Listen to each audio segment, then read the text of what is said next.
Welcome, welcome. I am Dina, and this is Discussions with Dina.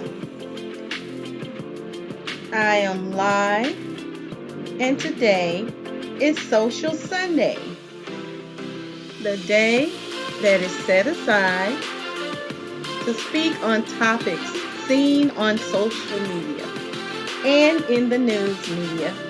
And this is an opportunity to discuss what topics have caught my eye or I find interesting. Now, I want to welcome you and I want to invite you to subscribe, like, and share. Comment, chat.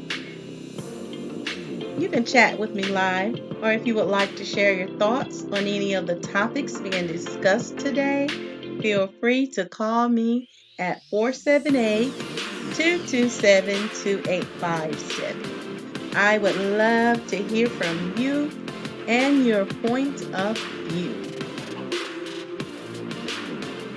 Now you can look, listen, and subscribe to Discussions with Dina on YouTube. And remember to press the bell in the right-hand corner 2 times to get an alert whenever Discussions with Dina goes live. And you can listen to the podcast on Spotify. Also, I invite you to friend me on Facebook, tweet with me on Twitter at Dina Discussions, and Instagram at Discussions with Dina or Dina Discussions. Once again, if you would like to talk to me live, you can call me at 478-227-2857 or the number on your screen. That is if you're watching or chatting with me live.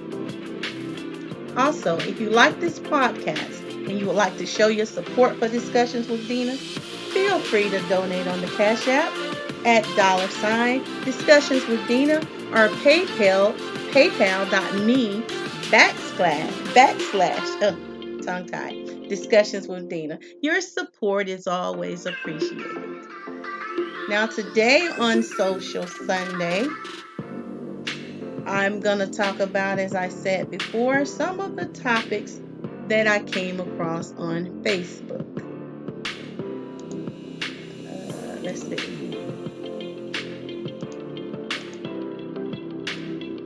Let me see, can I call it up?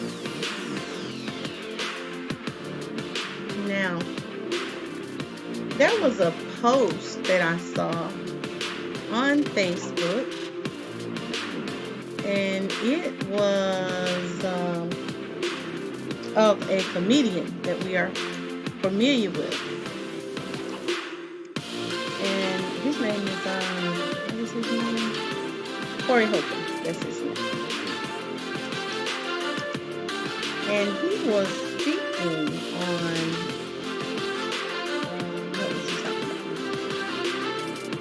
I'm a little distracted. Okay, he was speaking on baby mamas. And I just found something that he said very interesting. So I wanted to play it so we can kind of talk about it a little. And this is what he said. I got a baby with you, bitch. If you a problem, fuck you and that baby.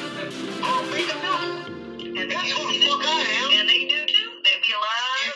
If you down with me, and you show me respect, and I feel like you ain't no cutthroat bitch, I will die for you. If you got mine. But if you running around here talking crazy to me, bitch, fuck all y'all. Yeah, nigga. Put them all in me. Fuck all y'all. The baby you had before that one, your mama, bitch, y'all nothing to me.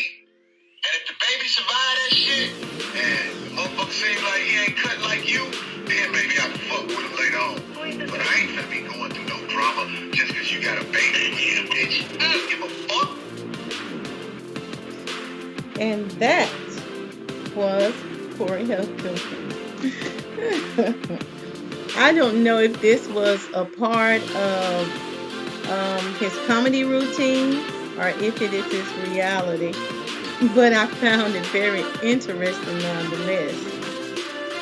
But to begin with, ladies out there, if you know any guys or involved with any guys that publicly and constantly refer to a woman using the word bitch or bitches, perhaps that is a sign.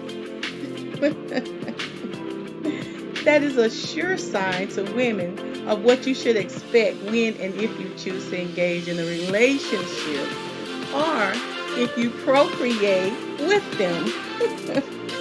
And to my brothers out here casually engaging in sex with various women, that is a no-no. You know what I'm talking about, the club hookups. Stop that. Because men, you do have a responsibility too.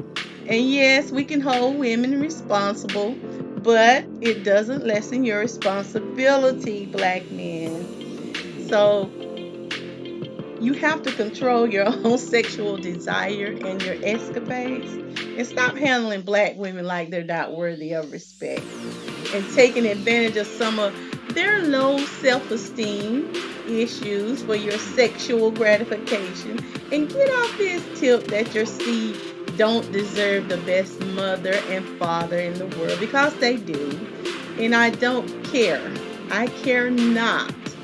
If you never intended to wife her or make that female your boo or your main boo, as some of you say,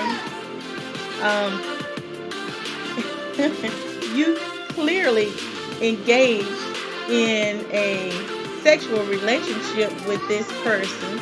So the least you could do is be mature and remove all the emotional excuses from being scrupulous from the beginning. And man up and deal with the human life that you have created.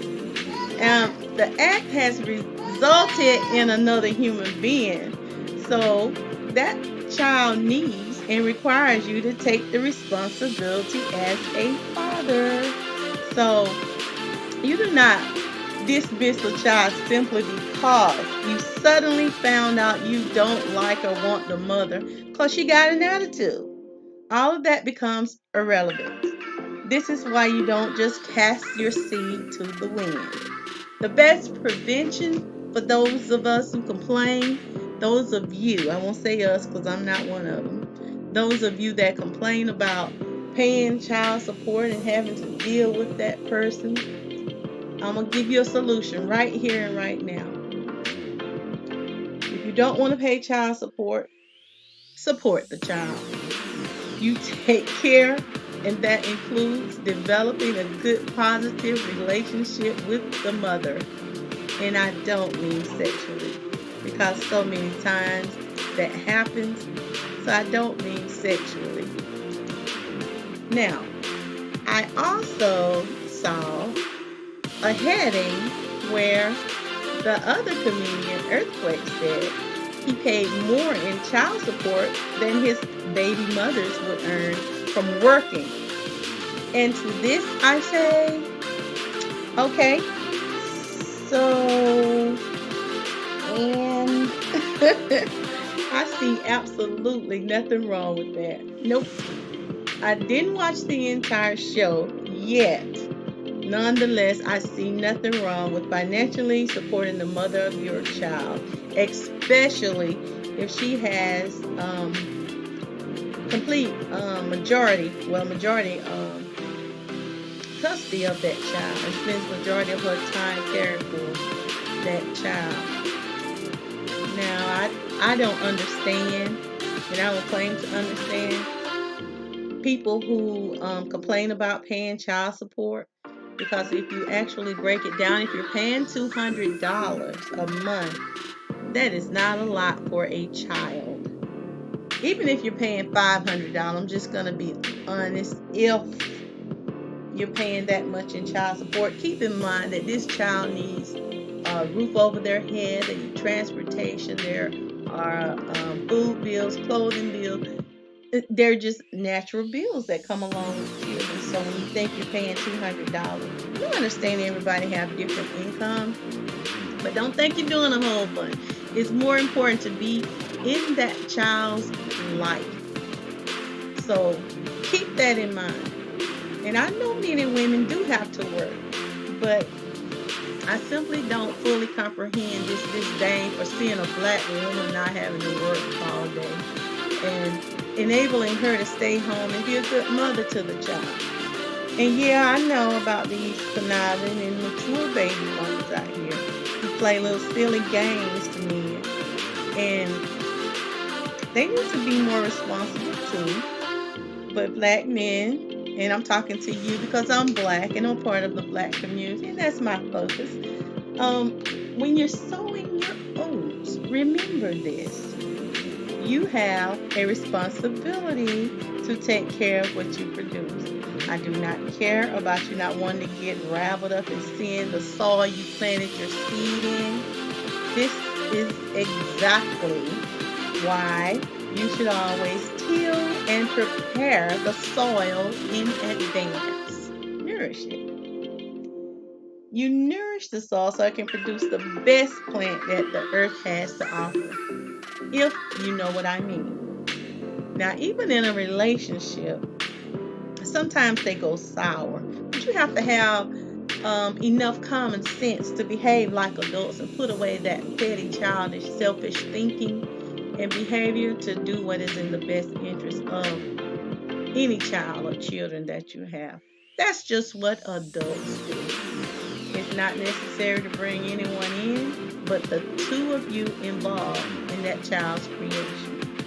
But most people can't put away their pettiness. But there has to be a meeting of the mind. The selfishness, it destroys black children, and it destroys children, period. So you can't just have your children and not give them a second thought.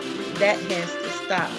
It starts with the adults using self-control from the start and making good, sound decisions, especially when it comes to sex. Now, I know we like to put it all on the woman, but come on now, you have a role in this too. And I want to encourage us today, because I know what's out here and I see and I hear. But resist this propaganda that is constantly pushed all around us to engage in sex with every female and every male that you casually come by. And then you complain. So we can't make excuses or run away from the consequences that occur from that one night stand. Let's start one night stand. Let's try to prevent one night stands. It's just not good for building or rebuilding the black family. And then we have to keep in mind the example that we are setting for the next generation to come. Our children need and they deserve a mother and a father in the home rearing them. And adults should always focus on the well-being of the child. Heck, we have rats. Rats care for and protect their babies. We have kitty cats that care for and protect their offspring. So we can't be so cavalier in abandoning our duties as parents when it comes to a black human life. Jeez. Once again, it goes back to us valuing one another and valuing our children or our offspring. We have to cultivate them. Now, my next topic that I saw on, I've been seeing it on Facebook and social media, all over social media, is on Tyler Perry. He recently did a movie called Fall from Grace. And no, I haven't seen the movie myself, not as of yet, but I intend on watching it today. And then I will give my own personal review of it after I have watched it. However, as I understand, this is a Netflix thriller that stars Crystal Fox, Felicia Rashad, and a host of other actors and actresses. But the talk all over many platforms were on the hilarious blunders made in the movie. And I did watch a couple of movie reviewers taking on this film.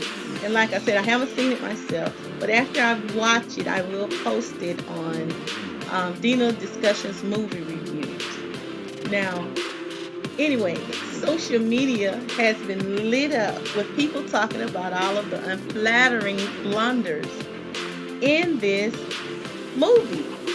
They've talked about the costumes, and my daughter showed me a picture, a meme of some of the wigs or hairstyles, and she did a close up, and you could actually see where it looked like somebody had painted on this brother's hair. It was a wig, and so I saw those memes, and I did see some of those criticisms, and I was like, oh my God. Some of y'all are just going in on Tyler like it's the end all be all. But I just want to say, okay, I know it's funny because I laughed at some of them that I saw myself. But on a serious note, I want to say, come on, folks. Let's lighten up just a little with destroying him on a personal level. Now, I say laugh at the stuff because if it's funny, we're going to laugh. It's just our nature. But some people are equating some of his films with his personal life. Now, I think it's okay to clown his production quality, but some of you equating this stuff to his real life is a stretch. Come on now, really? He has a certain spectrum of people that he caters to, but I have enjoyed his movies overall, and I am sure it's not the first bad production quality movie that you've seen. Now, I think we'll probably give Tyler a pass this time. But I can't wait to see it myself, and I am going to personally review this movie. Now, I hear the overall gist of it was a good movie, that people are saying that it had a surprisingly twist, the theme of it, and that it was still a good movie, just that some of his production, the quality wasn't so good. So, like I said, I will reserve my opinion till after I've seen it, and I can't wait to share my take on it. Now, the next topic I saw that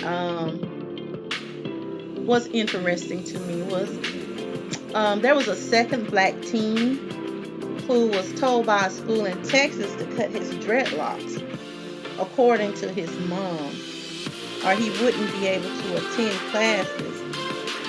Now, there was one, I think his name was DeAndre Arnold, and he faced in-school suspension, and he was barred from the classroom for wearing dreadlocks. And I even saw where there was one that claimed to have been suspended for his dreadlocks. And I just find this absolutely ridiculous. This is the silliest racist policy ever. I mean, we can't say if it's racist because it is racist. That is an awful policy. What does hair have to do with your learning ability? That doesn't prohibit anyone from learning. I think this is a bit of white supremacy. Is the music too loud for you, Nikki? Okay, let's turn it down a little. Thanks, Nikki. So, what I'm getting is that it continues to be a bit of a problem to those in the majority, our hair. There seems to be always a problem with the hair. And we have to stop this nonsense. I see people making laws that are um, making exceptions, and it just is ridiculous to me that we have to, as black people, deal with that stuff. Nowadays, we're still dealing with issues of our hair. It's a fixation with our hair, and it's not us. I don't think it's us with the problem. So we need to do a universal law. Leave black people hair alone. Let them be. Now this next topic I found it was a little funny. This was a post and it said tax season. Okay. And I'm going to read what this post said because I just found it really hilarious. It says, ladies, be aware if a man says he's ready for marriage. Now, this, mind you, this is under tax season. He says if a man says he's ready for marriage and that he misses and loves you and he can't see himself without you, and he start proposing or buying out the blue gifts. I don't know what blue gifts is. Anybody know what that is? I don't know what that means. And then they wrote doing all the blue things, and it says be aware. Then it says if a woman says she decides to call you and she's ready for the next level and she pretends to like your kids, she wants to engage in sexual relationships. Well, it said sex. It says, or she's doing unusual things like cooking and cleaning. Uh, Examples of wolves in sheep clothing. I'm sorry, but this just tickled me. Um, they are saying that these people are really after your tax money. Now this is funny to me because I'm just wondering. I'm just really wondering what kind of money are you getting back? Nikki, you said you don't feel sorry for that boy or his family. Why, may I ask?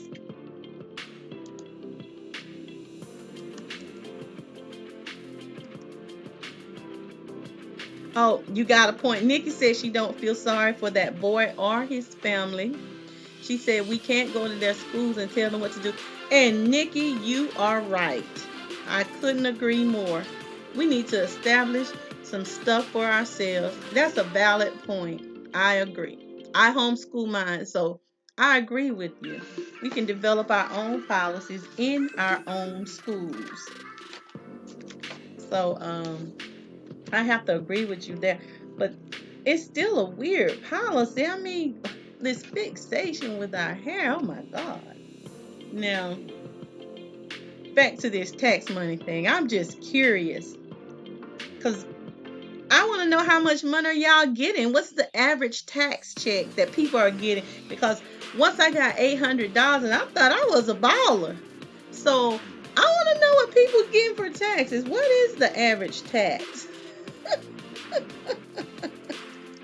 What is the average tax check amount?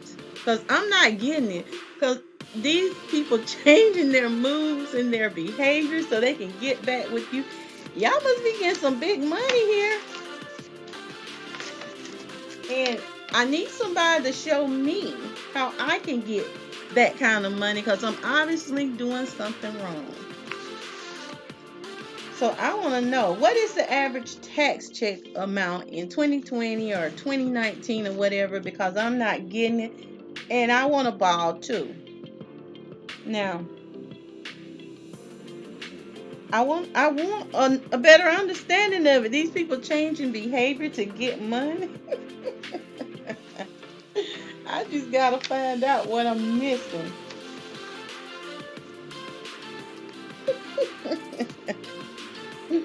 I'm missing it, honey. But that's a subject I am going to continue because I want to know. For somebody to make that post, this seems to be something that happens. I saw it last year, and this comedian was kidding about when he get his tax check, he's a thousandaire. What is that? I mean, I know that means you get thousands, but what kind of money are you getting out here? Somebody speak to me. And what is blue gifts? I'm not sure on that either. Somebody needs to clue me in on blue gift. What is a blue gift? It said doing blue things. I guess I'm out of touch because I have no idea what that is. Anybody want to clue me in? I'm going to put it in the chat. What is a blue gift? What does that mean? I'm out of the loop. Now, another thing that I saw online was an article about, well, while we're still on tax school systems and what they're doing past the tax money. I saw an article that was posted that said too many black students aren't learning their history in schools. And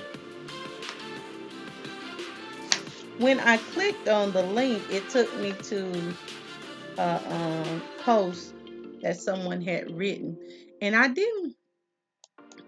was trying to understand how we can expect somebody else to be teaching our children something like that we really should be teaching ourselves from the home. And they went into details, the person on this article. And the person, it's from education.com, the person that wrote it. And I think her name is Sharonda Knott. Nikki, you're right. It's cave rules in a cave world. That's right. But she wrote on this article in regards to too many black students aren't learning their history in schools, their own history. Oh, really? Okay, Nikki wrote, while we are on tax money, make sure you get your money from the school system for homeschool. I didn't know you could get money from that because I've done it for years. I know I have to pay school taxes, but I didn't know you could get money from the system for that. I'm going to have to talk with you some more. But this article was from Sharonda Knott, and it was on education.com. And what she said was when she was in school, she was starved for information about who she really was.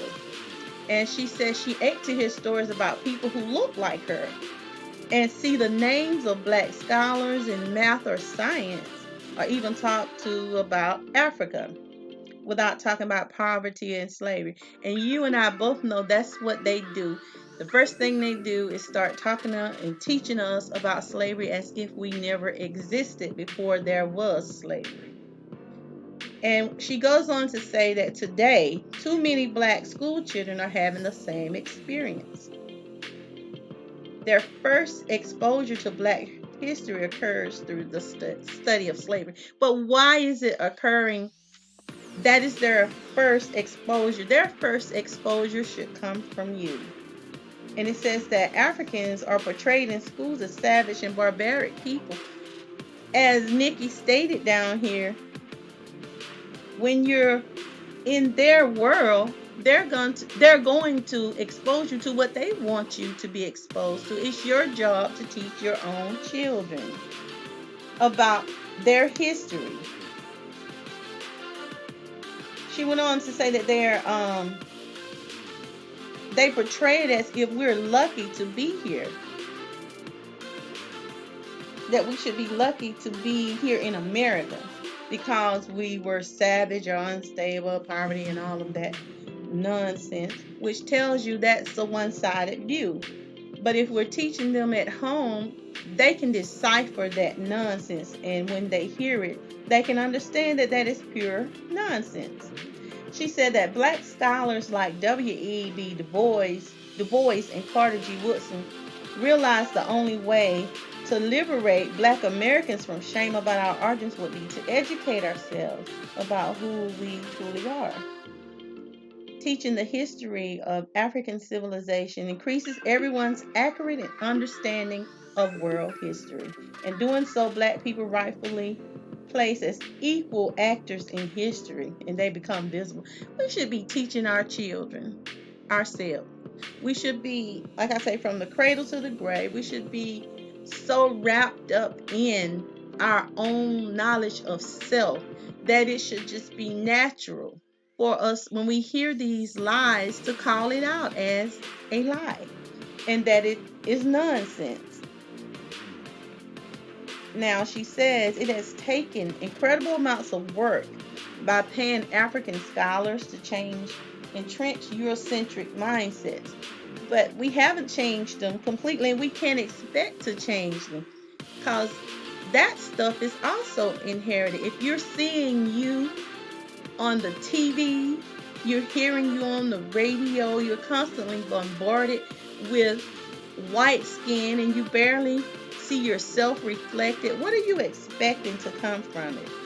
What are you expecting our children, how are you expecting them to react? They don't see you, they don't see themselves. We have to take the initiative. And we can't say just Hollywood because we know how Hollywood operates.